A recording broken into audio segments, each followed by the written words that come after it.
Hi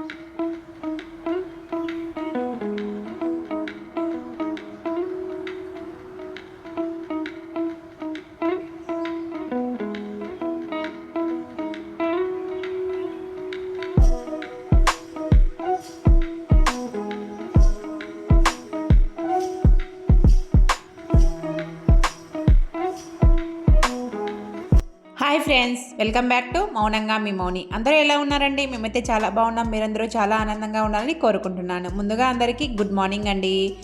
ఇవాళ ఒక మంచి వీడియోతో మీ ముందుకైతే వచ్చేసానండి. వీడియో నచ్చితే చిన్న లైక్ ఇచ్చి సబ్స్క్రైబ్ చేసుకోండి. ఇక్కడైతే ఇడ్లీలోకి చట్నీ చేయడానికి పల్లీలు, పచ్చిమిర్చి, ఆనియన్స్ వేయించుకుంటానండి. కొద్దిగా ఆయిల్ వేసేసి బాగా దోరగా వేయించేసుకుంటే చాలా టేస్టీగా ఉంటుందని చెప్పేసి అలా వేయించేసుకొని మనం మిక్సీ పట్టేసుకోవాలి. కొద్దిగా చింతపండు వేసేసి చాలా చాలా బాగుంటుంది. ఇలా చేస్తే చట్నీ ఇడ్లీ కంటే చట్నీనే ఎక్కువ తినేస్తారండి. అంత టేస్టీగా ఉంటుందన్నమాట. చాలా చాలా ఇష్టంగా తింటారు ఇంట్లో అయితే అందరూ. బ్లాగ్ వచ్చేసి వెనస్డే బ్లాగ్ అండి. వెనస్డే తీసిన వీడియో అయితే మీకు చూపిస్తూ ఉన్నాను. వెనస్డే ఇంకా మార్నింగే ఇడ్లీలోకి అయితే చట్నీ చేసేసాను. చట్నీతో పాటు ఇడ్లీ కూడా పెట్టేస్తూ ఉన్నాను, పాపకు టైం అవుతుందని చెప్పేసి మార్నింగే. బ్రేక్ఫాస్ట్ మోస్ట్లీ హెల్తీగా తినడానికి అయితే ట్రై చేయండి. చాలా చాలా హెల్తీగా ఉంటాం మనం అప్పుడే. మార్నింగే ఆయిల్ ఫుడ్ ఎక్కువగా తీసుకోకూడదండి. మన స్టమక్ ఎంటీ స్టమక్ ఉంటుంది కదా, ఆయిల్ ఫుడ్ ఎక్కువగా తీసుకుంటే ఆయిల్ అంతా కూడా ఒళ్ళుకు పట్టేస్తుంది. ఆయిల్ అంతా ఒళ్ళుకు పట్టేసి కొవ్వు అంతా కూడా ఎక్కువగా పేరుకుంటుందండి. అందుకోసం ఎక్కువగా హెల్దీ బ్రేక్ఫాస్ట్ తినడానికి అయితే ట్రై చేయండి. ఆయిల్ ఫుడ్ తినండి, ఒకవేళ వీక్లీ 1 టైము అలా తింటూ ఉండడానికైతే ట్రై చేయండి. ఇప్పుడు ఉన్న కల్తీ వాతావరణానికి మనం ఎక్కువగా దూరంగా ఉండేసి ఆరోగ్యంగా ఉండడానికైతే ఆలోచించడానికి ట్రై చేయండి. పాపకు టైం అవుతుందని చెప్పేసి ఇక్కడ నేను ఇడ్లీ అయితే పెట్టేశానండి. ఇడ్లీలో బ్రేక్ఫాస్ట్ పిల్లల్ని పంపించిన తర్వాత ఇక్కడ లంచ్లోకి వచ్చేసి దొండకాయ ఫ్రై, అలాగనే సొరకాయ పచ్చడి అయితే చేస్తూ ఉన్నానండి. సొరకాయ పచ్చడి చాలా చాలా టేస్టీగా ఉంటుంది. ఈ సొరకాయ పచ్చడిని ఈజీ పద్ధతిలో చేసుకోవచ్చు. ఈ సొరకాయ మన ఆరోగ్యానికి కూడా చాలా మంచిది. ఎండల కాలంలో తింటే ఇంకా మంచిదండి. ఈ సొరకాయలో వాటర్ మన బాడీలోకి వెళ్ళిపోయి మనం వేడి చేయకోకుండా ఉంటుంది ఒళ్ళంతా కూడా. ఇంకా నేను ఇక్కడ సొరకాయని హాఫ్ వరకు తీసుకున్నాను, ఎక్కువ తీసుకోలేదండి. ఒకటంతా తెచ్చాడనమాట మా వారు. వాటిలో హాఫ్ కట్ చేసి వాటిని పీల్ తీసేసి ముక్కలుగా కట్ చేసుకొని పక్కన పెట్టేసుకున్నాను. అలాగనే ఒక బాండీ తీసుకొని బాండీలో 2 టేబుల్ స్పూన్ల ఆయిల్ వేసేసి ఫస్ట్ మనము పచ్చిమిర్చిని అయితే వేయించేసుకొని పక్కన పెట్టేసుకోవాలండి. మా ఇంట్లో పచ్చళ్ళు కూడా ఒక రకంగా తింటూ ఉంటారు. ఊరగాయ పచ్చళ్ళు అయితే తినరనమాట ఎక్కువగా. ఇలాంటి పచ్చళ్ళు చేస్తే బాగానే తింటారండి. ఎందుకంటే వీటిలో మనం కారం ఎక్కువ వేయము, అలాగనే సాల్ట్ ఎక్కువ వేయము, ఆయిల్ కూడా తక్కువగా పడుతుంది కదా ఇలాంటి పచ్చళ్ళకన్నిటికీ. అందుకోసం బాగానే తింటారనమాట. ఎప్పుడు ఇలాంటి పచ్చళ్ళు చేయడానికైతే ఇష్టపడుతూ ఉంటాను.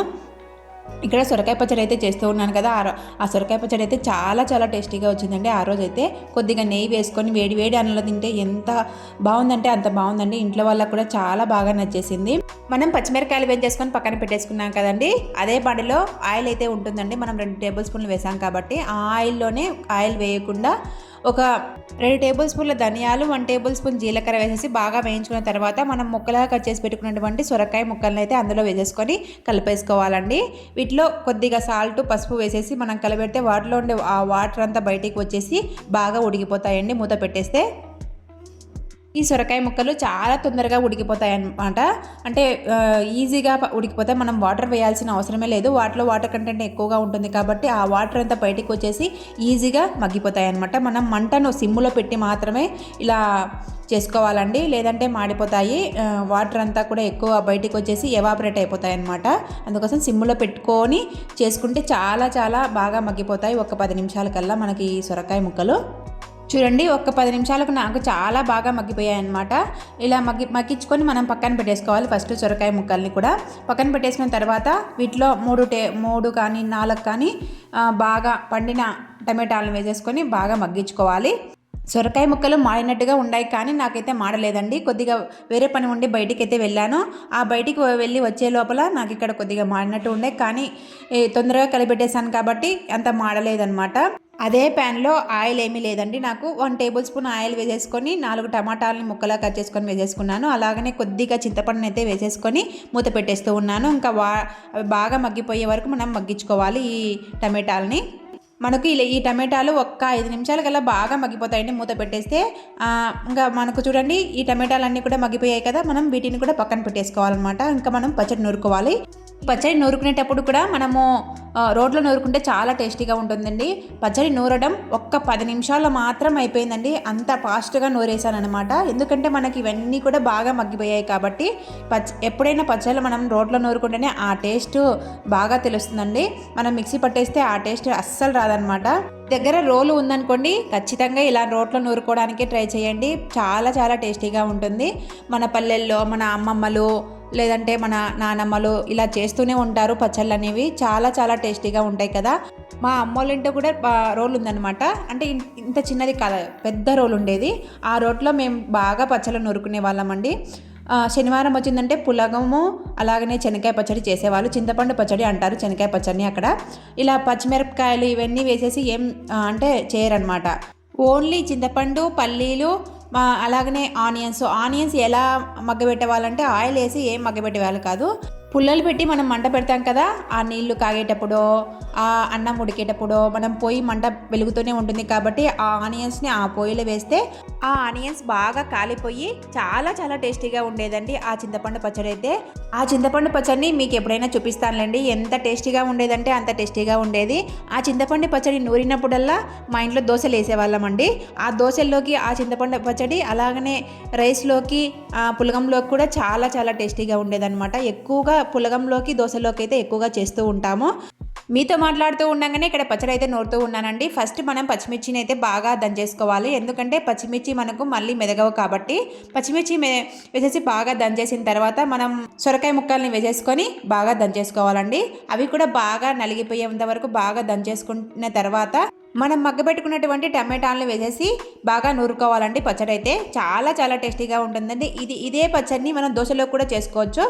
మధ్యాహ్నం లంచ్లోకి అయితే పచ్చడి అయితే నూరానండి. అన్నంలోకి వేడివేడి అన్నంలోకి బాగుంటుందని చెప్పేసి లంచ్లోకి తినంగా కొద్దిగా మిగిలి ఉందన్నమాట. మిగిలి ఉన్నది డిన్నర్లోకి అయితే తింటూ ఉంటాము. కానీ నేను ఆ రోజు పెసరట్టు అయితే వేసానండి. పెసరట్టు వేసుకుందామని చెప్పేసి మార్నింగ్ మిగిలిన పెసరట్టు పిండి ఉంటే కొద్దిగా ఆ పెసరట్లోకి అయితే ఈ చట్నీ అయితే చాలా చాలా టేస్టీగా ఉందండి. కొంచెము మనము ఈ పచ్చడిని బాగా ఒక్కలొక్కలుగా దంచుకుంటాం కదా అన్నంలోకి అయితే. ఒకవేళ మీరు ఒక్కలొక్కలుగా దంచుకోకపోతే ఇలా దోశలోకి అయితే మిక్సీ పట్టేసుకోండి. ఎంత సూపర్గా ఉంటుందంటే అంత సూపర్గా ఉంటుందన్నమాట.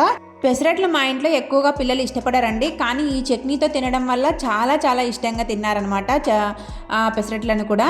ఫస్ట్ మనం అన్ని నూరుకొని పచ్చడి అయితే బాగా నూరుకొని పక్కన పెట్టేసుకున్నానండి. పక్కన కొద్దిగా తీసేసిన తర్వాత ఒక ఆనియన్, మనం పచ్చిదే అండి, ఆనియన్ వేసేసి దంచుకుంటున్నాను. ఆనియన్ వేయడం వల్ల ఆ టేస్ట్ ఎంత బాగుంటుందంటే అంత బాగుంటుందండి. మనం పచ్చికారం తిన్నట్టుగా ఉంటుందన్నమాట. కొద్దిగా ఒక ఆనియన్ అలాగనే 4-5 రెమ్మలు వెల్లుల్లిని కూడా వేసేసి నేను ఇక్కడ దంచుతూ ఉన్నాను. ఆనియన్ మనకు నలగదనమాట. అలాగనే వేస్తే కొంచెం ముక్కలుగా వేస్తే నలుగుతుంది. కానీ నేను ముక్కలుగా చేయకోకుండా అలాగనే వేసేసానండి. ఎక్కడ జారి బయట టక్కున పడుతుందో అని చెప్పేసి చిన్నగా నూరుతూ ఉన్నానండి.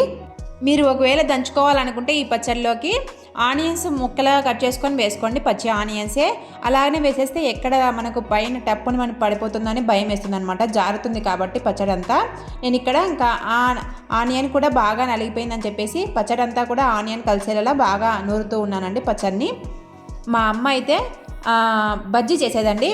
ఇలాంటి బజ్జీ అంటే పచ్చిమిర్చి, ఆనియన్స్, టమాటాలు ఓన్లీ ఇవి మాత్రమే ఉడకబెట్టేసి కొద్దిగా ఆయిల్ వేసేసి బాగా మగ్గబెట్టి తర్వాత వాటర్ వేసేసి బాగా ఉడకబెట్టేదండి. ఉడకబెట్టిన తర్వాత వాటిని ఇలా దంచేది కాదు, మనం పప్పుగుత్తి ఉంటుంది కదా, ఆ పప్పుగుత్తితో అయితే బాగా నూరేది. చాలా చాలా టేస్టీగా ఉండేదండి. ఆ నూరిన తర్వాత వెల్లుల్లితో తాలింపు పెట్టేదన్నమాట. బజ్జీ కూడా ఒకసారి చేసి చూపిస్తాలేండి. చాలా చాలా టేస్టీగా ఉండేది. అయితే ఆ బజ్జీ రాగి సంగట్లోకి అయితే చాలా బాగుంటుందండి. పచ్చడి అంతా కలిసేలా నూరుకున్న తర్వాత సాల్ట్ సరిపోయిందా లేదా అని చెక్ చేసుకోవాలండి. మెయిన్ మన పచ్చళ్ళకు మెయిన్ ఇంగ్రీడియంట్స్ వచ్చేసి సాల్టే అండి. సాల్ట్ సరిపోతే పచ్చడి అంత టేస్ట్ ఎక్కడ రాదండి, అంత టేస్ట్ వస్తుంది. పచ్చడి అంతా నూరుకున్న తర్వాత ఇంకా అంతా తీసేస్తూ ఉన్నానండి గిన్నెలోకి తీసేసుకొని మనం ఇంకా తాలింపు పెట్టాల్సిన అవసరం లేదు. ఒకవేళ మీరు కావాలంటే తాలింపు అయితే పెట్టేసుకోవచ్చు అనమాట.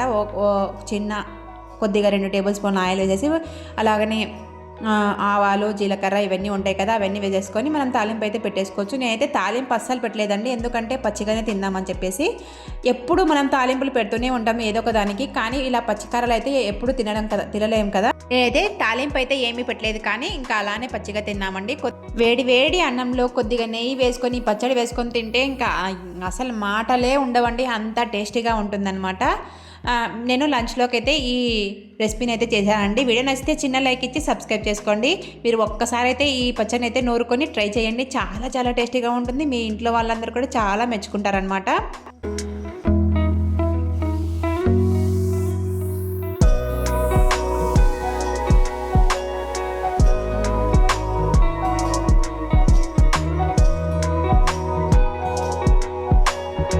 పచ్చడి నూరేసుకొని వచ్చేసరికి ఇక్కడ రైస్ అయింది. అలాగనే దొండకాయ అయితే వేపుడు పెట్టేశాను కదా, ఆ వేపుడు కూడా రెడీ అయిపోయిందనమాట. ఆ రోజు వెనస్డే అని చెప్పాను కదండి, ఇంకా సంక్రాంతి సంబరాలు అని చెప్పేసి హాలిడేస్ ఇస్తూ ఉంటే మా బాబుకైతే హాఫ్ డేనే ఉందన్నమాట. ఆ రోజు హాఫ్ డే ఉంది కాబట్టి వాడు తొందరగా వచ్చేసాడు ఇంటికి.